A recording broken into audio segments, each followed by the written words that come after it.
అండి welcome to బండెడ family రుచులకి స్వాగతం సుస్వాగతం. ఎవరైనా నా ఛానల్ని కొత్తగా చేస్తున్నట్లయితే ప్లీజ్ సబ్స్క్రైబ్ చేసుకోండి. ఈరోజు అచ్చుగుద్దినట్టు బజ్జీ మిక్చర్ని ఎలా చేసుకోవాలో చూద్దాము.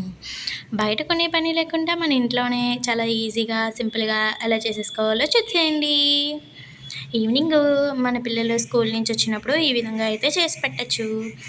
టమాటా ముక్కలు, పచ్చిమిరపకాయ ముక్కలు, అలాగే ఉల్లిపాయ ముక్కలు ఇలా వేసేసుకొని ఒకసారి బాగా కలిపేసిన తర్వాత మనం ముందుగా బజ్జీ అంటే నేను ఇక్కడ ఏ బజ్జీ తీసుకున్నాను చెప్పలేదు కదా. అట్టకే బజ్జీ అయితే తీసుకున్నాను. ఏ బజ్జీ అయినా తీసుకోవచ్చు. నేను ఇక్కడ వచ్చేసి అట్టకే బజ్జీ తీసుకున్నాను. అలాగే ఇందులోకి కారం, అలాగే సాల్ట్ వేసుకోవాలి. ఇలా వేసుకున్న తర్వాత ఇది కూడా ఒకసారి బాగా మిక్స్ చేసేయాలి.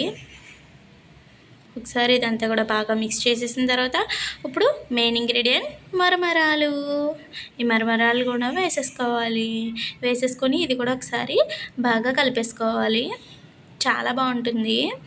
ఈవినింగ్ చక్కగా పిల్లలు వచ్చే టయానికి మనం ఈ విధంగా చేసి పెడితే వాళ్ళు కూడా వచ్చిన రాగానే తినడానికి బాగుంటుంది అనమాట. సో నేనైతే ఇలాగే చేస్తానండి.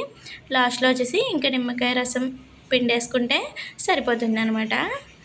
చెయ్యి అడ్డు పెట్టుకోవడం వల్ల మనకి పిక్కలన్నీ పడకుండా ఉంటాయన్నమాట. సో నిమ్మరసం కూడా వేసిన తర్వాత ఒకసారి బాగా మిక్స్ చేసేసి మనం కూడా ఒకసారి టేస్ట్ చూసిన తర్వాత మనకి అన్నీ సరిపోయినాయి అనుకుంటే ఒక బౌల్లోకి సర్వ్ చేసేసుకోవడమే.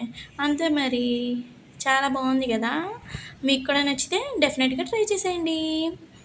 ఈ వీడియో నచ్చితే ఏం చేయాలో తెలుసు కదా. చిన్న లైక్ చేసి అలాగే నా ఛానల్ని సబ్స్క్రైబ్ చేసుకోండి.